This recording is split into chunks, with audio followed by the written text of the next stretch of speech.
Tre, I think you were as triggered as you could have been ever when they did the little spoof video on social saying, "Do you wish you were athletic?" Oh, yeah. I really enjoyed your reaction. What was that like for you? I don't think they could say anything worse to you. I mean, in my head, it was just like, them asking me was athletic is crazy.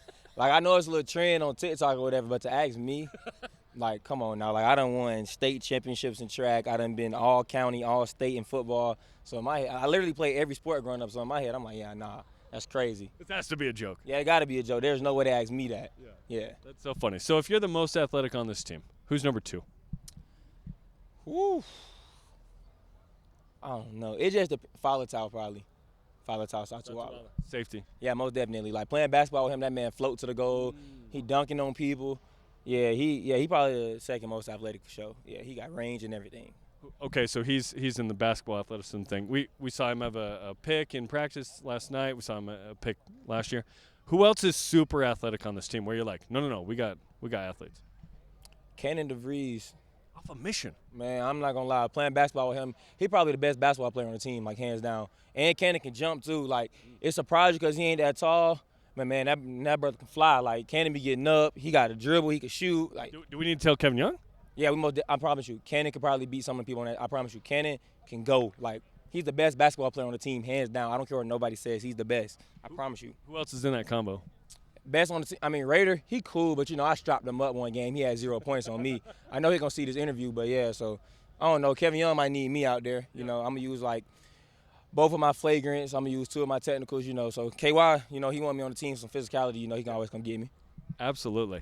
How you feeling about the cornerbacks and the development of that group? Because certainly when you lose the 2 starting corners, fans may go, uh-oh. But there's 3 of you that played a bunch last year. And I think you guys feel pretty confident you'll be able to equal or best what they did, right? Oh, yeah, most definitely. I mean, we all played a lot last year, as you said, and we all came in the same room with the same training. And then, like, we had a full offseason to train with Rob, who helped develop us a lot during the season last year. Rob Danielson. Yeah, and, like, the other corners, like Jacob and Mark, they didn't get a full offseason with them, really. So now that we got a full offseason with them, like, everything we learned last year, we got to expand that over 6, 7, 8 months. So now for us, like, we more confident than ever. Like, the room feel good. We all hold each other accountable every day. Our standards is the same, if not higher than last year. So, like, for us, I mean, we know what to expect. We know what we got to go do. So we don't feel any pressure at all. Like, losing Jacob and Mark was big, but, like, at the same time, like, we learned so much from them. And, like, to say the quiet part out loud, they're my brothers, but them boys both a little short. We all 6 foot and up, so I love y'all boys, but yeah, so yeah, we gonna be good. You're getting a text after they see this on YouTube for sure. Jacob looks like he very well could make the Niners. Yeah. I mean, I'll be surprised if he doesn't. He's having a great camp. What have you heard from him or anybody about that? Because that's pretty awesome. I want to say he's gonna make it. I talked to him the day of Cougar kickoff, actually. I talked to him on the phone. He was basically just saying, like, it's an adjustment going from college to the NFL. Just know, like, the techniques and certain stuff like that. But Jacob has been playing lights out. I mean, we hear stuff about him every day getting PBUs in practice or making this play. And, like, it's no surprise to any of us. Like, I was able to train with that man for a full 9 months. So I knew what he was capable of. We all knew what he was capable of. Like, Jacob is an outstanding person, outstanding leader. So for us, when we hear news about him, like, we feel like he's going to make the team for sure. He make plays. That's all he do. Your group. Talk to me about the confidence of – yeah, we can pick this up, and for you, the opportunity to be a starter now as a sophomore. As a group, it all starts with Coach G. I mean, that man right there gives you all the confidence you need. Like, I always tell people playing for him, it's all about the mindset. Like, yeah, you might not be the biggest guy. You might not be a 200-pound corner, or you might not be this, you might not be that. But Coach G instills confidence in you because he has that mindset. Like, no matter who's on the field in front of us, we're going to dominate it. Like, it's small stuff. Like, one thing he might tell us, he's like, the other dude, mama understands, your mama understands. Who mama going to be sad? So you thinking in your head, like, yeah, my mama ain't finna be – like, it's just all the small stuff Coach G do, and he really coach you and develop you.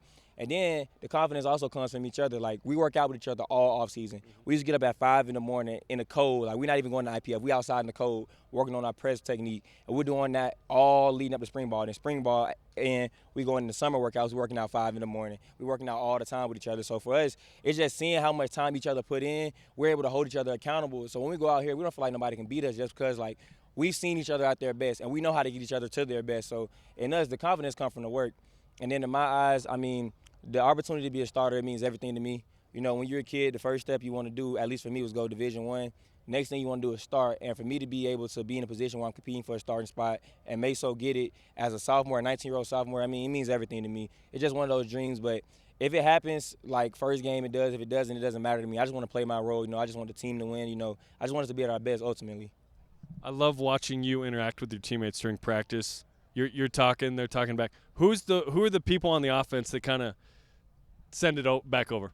The whole offensive line. The whole offensive line.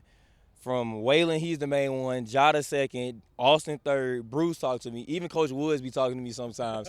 Literally, like the whole offensive line, like them boys gonna jaw at you the whole time. So I definitely say them. Like the receivers, and they don't say too much. That's not their personality. But the whole offensive line, like they gonna talk all the time. I promise you. That's a fun dynamic, corner versus some of the big fellas. And then you get in the locker room, and then does it continue, or are everything cool? Nah, we get in the locker room, we be cool. Like it might, like even like when we come out the field at practice, I walk over there with them. I'm like, y'all know I love y'all. And so like me and the offensive line, like we talk to each other at practice, but even like on the sideline and stuff, like we always joking, kicking it. Because I mean, like if something happen, I'm not fighting the offensive line. Like exactly. That ain't happening regardless. So yeah, it's just all banter. That's what the speed's for. Who are the corners you grew up watching that you said, I want to be like that guy? I was a Carolina Panthers fan growing up, so one of the guys I was able to watch Josh Norman in his prime. My cousin played on the team, so I was actually able to meet him. So he was one of those guys. Antonio Cromartie, he also played with my cousin in San Diego. So who's your cousin? Mike Tobert, fullback, Pro Bowler, all pro. So I was able to meet a lot of those guys. So Antonio Cromartie, Josh Norman, and then like my favorite player I ever watched in college is Jalen Ramsey. I was a Florida State fan growing up, and Jalen Ramsey was a guy who made players all over the field, any position. He talked crazy to people. I mean, he used to DM like the other receiver, like girlfriend before games. Like, so I take a lot from Jalen Ramsey's game for sure. Like that's my favorite player ever, probably. That's out there. That the DMing the girlfriend. That's crazy. Well, we appreciate the time. Best of luck with everything, and we're excited to see you strap it up on August 30th. Yes, sir. Thank you. I'm excited to see all y'all there. Y'all got to pull up and give us y'all full support this year. Heck yeah. Thanks, Tre. Yeah. Thank you.